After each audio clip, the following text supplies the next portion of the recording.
আসসালামু আলাইকুম, সবাই কেমন আছেন? Welcome to Karjun Rabeya blogs.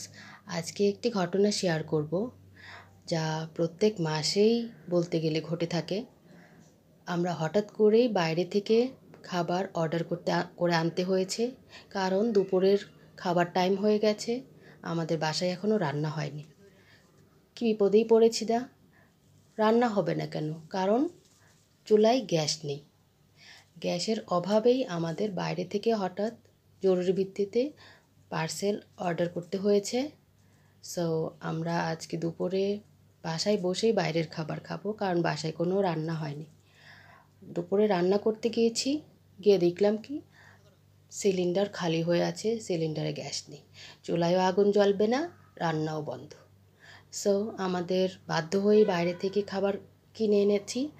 যেহেতু আমার হাজব্যান্ড বাসায় ছিল, পার্সেল করে এনেছে ফুড পান্ডায় অর্ডার করে।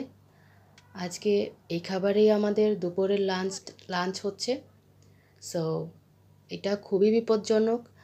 যারা সিলিন্ডার ইউজ করেন তারা অবশ্যই বুঝতে পারছেন আমি কি বলতে চাচ্ছি। তারা অবশ্যই কোনো না কোনো একদিন এরকম ফেস করেন। হঠাৎ করেই সিলিন্ডার শেষ হয়ে যায় এবং সিলিন্ডার ম্যানকেও ফোন দেওয়া হয়, কিন্তু তারা বলে দেয় 4 থেকে 5 ঘন্টা পর ডেলিভারি হবে। মহা মুশকিলে পড়ে গেলাম। 4-5 ঘন্টা পর তো বিকাল হয়ে যাবে, আমরা দুপুরের খাবার কখন খাবো? রান্না তো হয়নি। তারপর হঠাৎ করে চিন্তা করলাম যে বাইরে থেকেই অর্ডার করি। সো যা চিন্তা তাই কাজ, আমরা বাইরে থেকেই ওই দিন অর্ডার করলাম, কারণ আমরা তো জানতামই না যে গ্যাস প্রায় শেষের দিকে। এই সিলিন্ডারের ঝামেলা যতদিন থাকবে ততই এই প্রবলেম থাকবেই।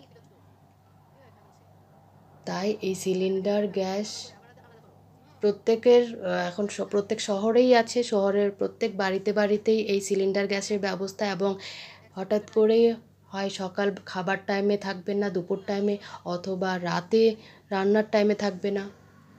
এই সমস্যায় আমরা সবাই পড়ে থাকি, যেটা খুবই বিপজ্জনক। যখন রান্নার টাইম থাকে তখনই গ্যাস থাকে না, আবার অর্ডার করলেও দেখা যাবে কয়েক ঘন্টা লেগে যায় তাদের ডেলিভারি দিতে। এই গ্যাস সিলিন্ডারের জন্যই আমাদের হঠাৎ এই ধরনের বিপদের সম্মুখীন হতে হয়, যার জন্য বাইরেই খাবারের জন্য অর্ডার করতে হয়। আলহামদুলিল্লাহ, বাইরের অর্ডার করেও 2 ঘন্টা পর দুপুরের খাবার চলে এসেছে।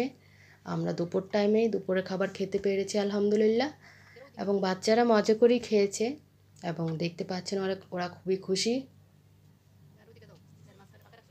আমরা ফুল প্যাকেজ নিয়েছিলাম হোল চিকেনের, ফুল ফ্যামিলি প্যাকেজ 4 জনের,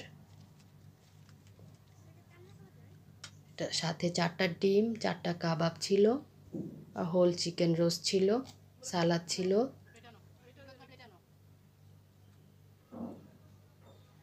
যেহেতু সিলিন্ডার গ্যাস, তাই হঠাৎ করে এটা শেষ হয়েই যেতে পারে।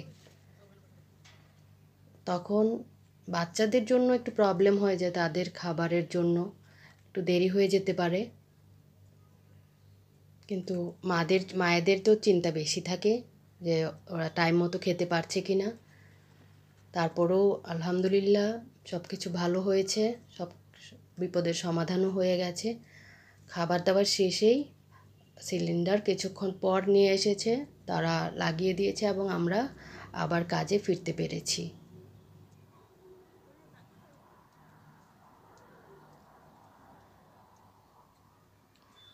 আমরা যখন এরকম বাইরের খাবারের আয়োজন করি, তখন একটা ডিশে করেই সবাই মিলেমিশে খাওয়ার চেষ্টা করি।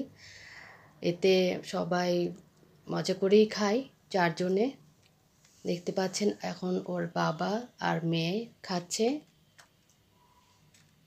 আগে ছেলেও একসাথে খেয়েছিল, তারা ভাই বোন বাবা।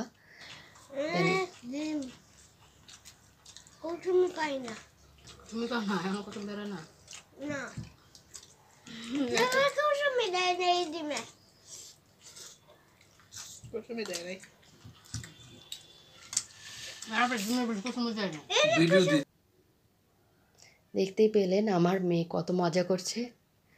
আসলে একসাথে বসে খেলেই এই আনন্দগুলো পাওয়া যায়।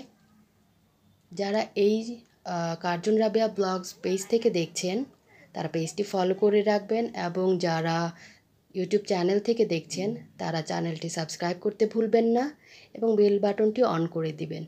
আমাদের নিত্যদিনের ব্লগ, ট্রাভেল ব্লগ আমি এই চ্যানেল এবং পেজে শেয়ার করে আজকে এই পর্যন্তই। টাটা, বাই বাই, আসসালামু আলাইকুম।